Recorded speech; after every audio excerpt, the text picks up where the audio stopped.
నేనంత క్యూట్గా ఉన్నానా? ఉంటారానా అదిరిపోతారు. ఏంటో మీరు పొగుడుతుండే ఆపబుద్ధి కావట్లేదు. నేనంతే అండి, పొగిడితే పొగిడేనని ఎవ్వరు అనుకోరు. లక్కీగా మీరు అనుకున్నారు. జోక్ చేశాను. నాకు నచ్చలే. అయ్య బాబాయ్, మీరు అలిగిన భలే ఉన్నారండి. అవునా? నిజంగా ఇది చాలా మంది చెప్పారు నాకు. అబ్బాయిలా? జోకు.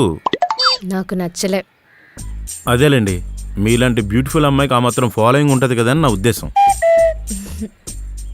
అవుననుకోండి, యాక్చువల్లీ నాకు బాయ్ ఫ్రెండ్స్ లేరు, అలాగని ఫ్రెండ్స్ కూడా లేరు. అదేంటి? మా ఇంట్లో వాళ్ళు చాలా స్ట్రిక్ట్ అండి. వాళ్ళు స్ట్రిక్ట్ అయితే వాళ్ళకు ఉండకూడదు. మీరు ఫ్రెండ్లీగానే ఉన్నారు కదా. ఏంటి పంజా? లేదు, డౌట్. నా మీదే చాలా స్ట్రిక్ట్ ఉందని చెప్తున్నారండి.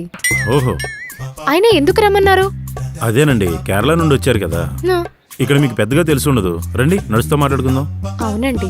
అందుకనే ఈ ఏరియాలో మీకు ఫుడ్ ఎక్కడ దొరుకుతుంది, లాండ్రీ ఎక్కడ ఉంది, వంటకి వెజిటేబుల్స్, ఒంటికి కాస్మెటిక్స్, ఇలా అన్ని మీకు చూపిందామని వచ్చానండి.